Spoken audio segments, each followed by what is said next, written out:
Buenas tardes, soy Dora Urrea de Quiroga, docente pensionada. Pues yo no vivía en Bogotá, vivía en una población cercana a la ciudad y viajaba con frecuencia. Y pues a través de las noticias y de mis viajes me enteraba de la situación difícil que se vivía en la ciudad. Por motivo de la guerrilla, del narcotráfico y de muchos otros problemas que había de corrupción.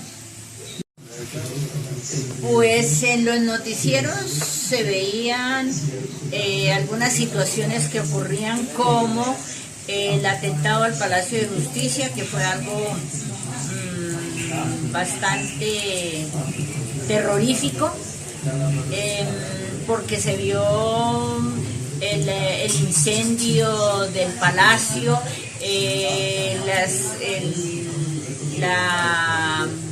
el fallecimiento de muchas personas, el secuestro o pérdida de otras.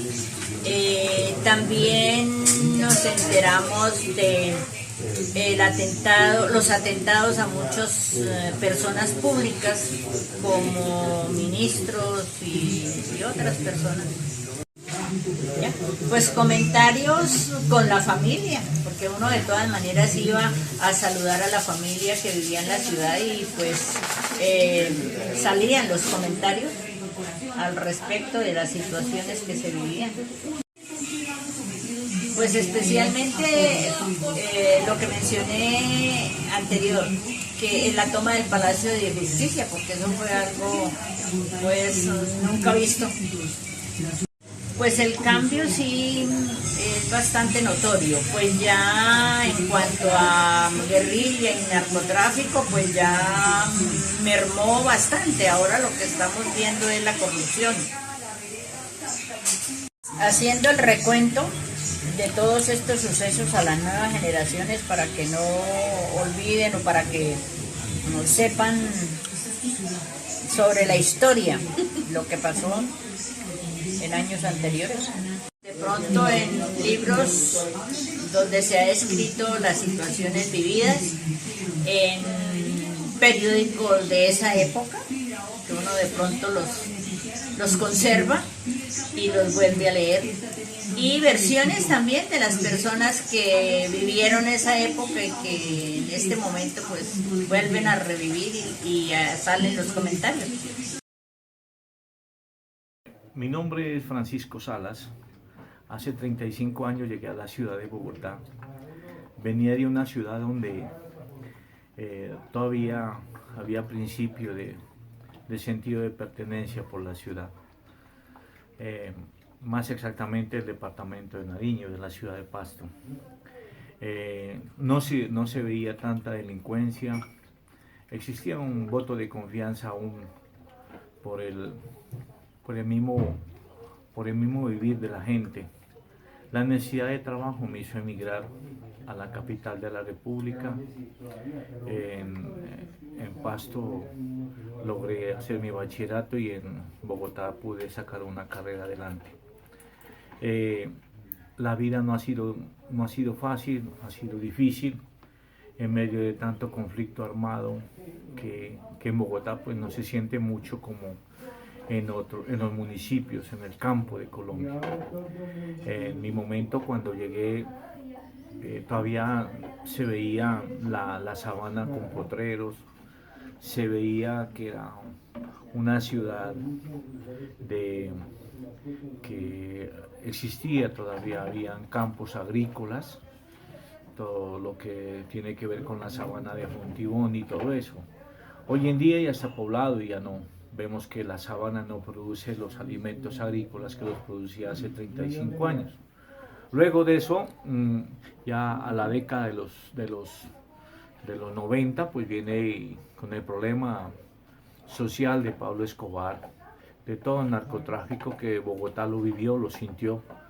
Fui testigo de un carro bomba que puso Pablo Escobar en la calle 23 con carrera 13, donde yo fui víctima con un sobrino que íbamos ahí, fui víctima de de ese carro bomba porque al explotar rompió vidrios y todo y a mí un vidrio de eso me brincó y por aquí tuvieron que sacármelo en el hospital. A mi sobrino le cortó la oreja. Hubieron bastantes muertos.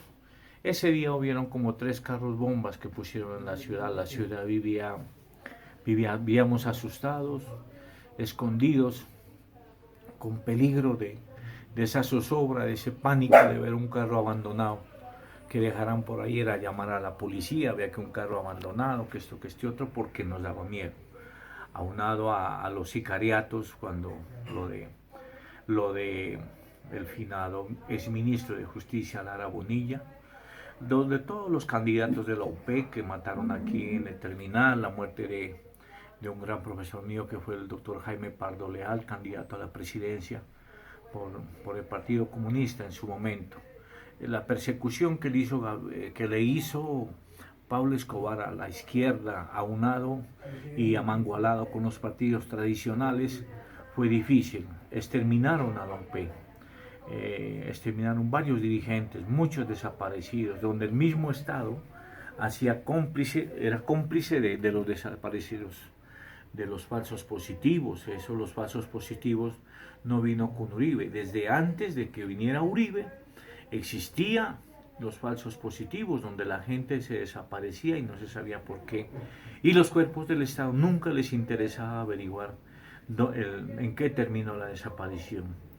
Era una violencia oculta, era una violencia callada.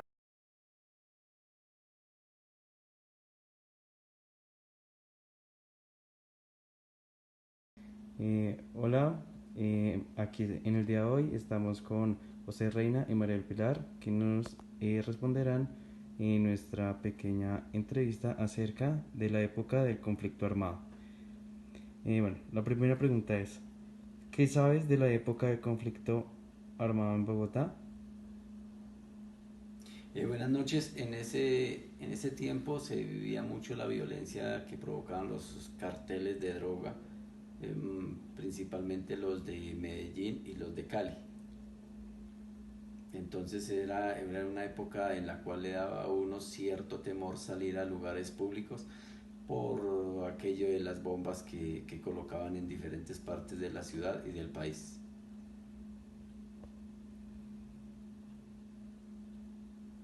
Además, los carteles pagaban para que mataran policías y para que cometieran diferentes actos de violencia con los cuales intimidaban a la gente para así poder de alguna manera manipular al gobierno.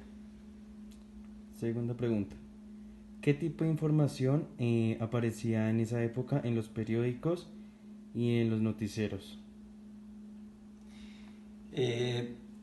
Pues principalmente la de las bombas, carrobombas y atentados le daban el enfoque, creo que pues el necesario, porque al igual era tremenda esa situación.